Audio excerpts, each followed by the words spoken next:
everybody, my name is Dmitri and welcome to English Discovery School YouTube channel. And today we're going to talk about the second writing independent test of the TOEFL, the test of English as a foreign language.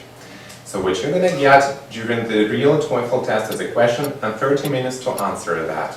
And the first step that you're gonna make is identify what kind of question you're dealing with. It can be an alternative question where you need to choose just one alternative and concentrate completely on that. It can be a debate question when you need to debate the advantages and the disadvantages of a particular phenomenon, or it could be the opinion statement question when you need to talk basically about your opinion, provide reasons, arguments to support that. And in this video I will try to provide you some helpful guidelines to figure out how to make a real good essay to score a maximum in your real TOEFL test. Okay? So when you got your question, you identified what kind of type of question you're dealing with. For example, today we're talking about this question.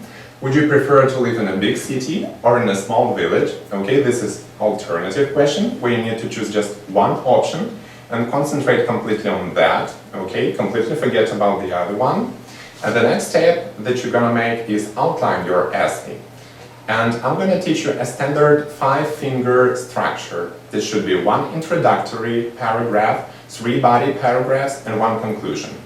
But, however, as the practice shows, usually students score much better when they make a 4-finger essay, when they have just one introduction, 2 body paragraphs, and a conclusion.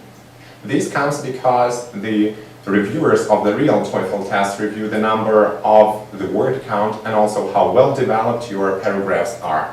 And that is why I suggest, if you're a slow typer, if you're not quite confident that you can type a real huge amount of letters in your essay, I suggest you make a 4-finger essay. And that is the one that we're going to talk about in this video class.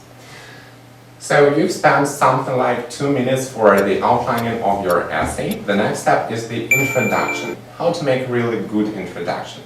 And I suggest that a good introduction should include at least 3 core elements. The first core element is the general intro sentence, which should be devoted to the topic of your essay. It can be about the government, it can be about politics, it can be about mathematics, whatsoever, because you never know what kind of question you're going to take in your real TOEFL test.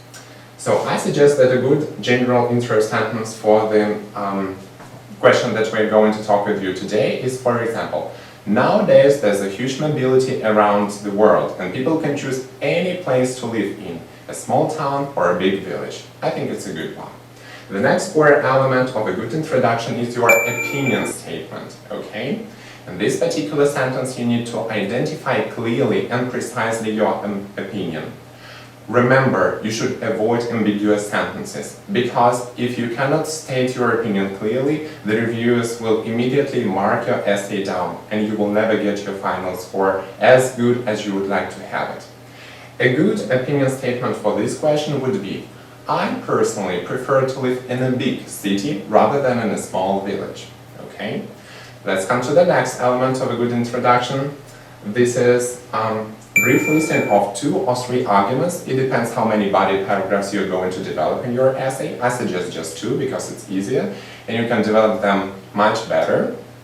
So a good third core element of the introduction part would be probably, I suggest living in a big city is much better because of the good infrastructure and a wider variety of different career opportunities. Okay?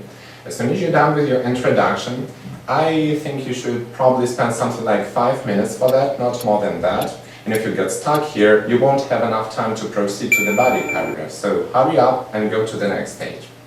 Then you need to develop 2 or maybe 3 body paragraphs, but remember, those should be well balanced, approximately of the same size, and should have nice examples based on your personal experience. Okay? A typical body paragraph would probably include 4 main core elements. The first sentence is the argument statement, which should start usually with a transition word like firstly, secondly, thirdly, or lastly.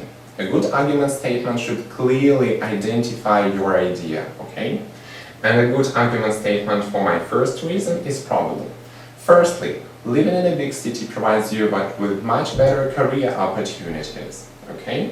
The next segment is supporting statement, which usually starts with such transition words as in addition to this, moreover, what is more, or furthermore. And I suggest a good supporting statement for my first body paragraph. In addition to this, living in a big city provides you with a much better range of educational establishments that you can pursue a nice degree in, okay? Then you need to provide a good example. Remember, your example should be very specific, very personal, probably based on your personal experience. But remember, if you don't have a good example on your mind, you can make it up, because nobody is going to check it. So a good example from my personal experience would be, for instance, a friend of mine who lives in Brooklyn told me if she hadn't left for New York from a small village in Canada, she would never have become a good dentist. Okay? And the final element of your body paragraph is a nice closing statement. You need to kind of wrap it all up, make a good summary for your body paragraph. And I suggest a good closing statement for this body paragraph. That is why I believe that living in a big city offers you a much better career opportunities in the future. Okay? After you develop your second body paragraph devoted to your second reason or your second argument, you can proceed to the last stage, which is the conclusion. It is very difficult to make a good conclusion because students have always trouble summarizing their ideas and putting them all up like in a beautiful package. Well, I suggest a good conclusion should never include any extra ideas that you haven't mentioned in your body paragraphs. It should be a brief summary, just like your introduction, but you should use different words. So the structure is the same as the introduction, but restate your ideas, help your vocabulary background help you. So I think a good conclusion for the essay that we have written with you together today would be, to sum up, I believe that living in a big city is much more preferable than living in a small village. I believe so due to the following reasons: better career opportunities and much nicer infrastructure in a big town. And that is why I live in Minsk, in the capital city of Belarus, which is a big city in my home country. So you're done with your conclusion. All in all, you spent like 27 to 28 minutes on that, and you have the last 2 minutes for your final check-up. Okay? You need to check your grammar, you need to check if everything is printed correctly, you need to make sure that you've developed all your ideas clearly, precisely, briefly, and all the paragraphs are well developed, balanced, and you will get a high score for that. And just as a reminder, you should keep in mind a few factors that would boost your score in the real TOEFL test. So first of all, remember about the timing, because time is a crucial factor for the TOEFL test. You will have just 30 minutes, and if you are not able to develop your conclusion, your score will definitely be downgraded. Secondly, remember about the structure that I taught you today in this video class. 4 fingers, your introduction, your 2 body paragraphs, and your conclusion. If you're doing that, you will be good. Thirdly, you need to remember about the transition words, something like what is more, moreover, furthermore, in addition to this, firstly, secondly, finally. To sum it up, this is highly appreciated by the people working for the TOEFL test center. And finally, practice, because you're not going to master the structure that I've taught you today during this video class. You need to practice as much as you can.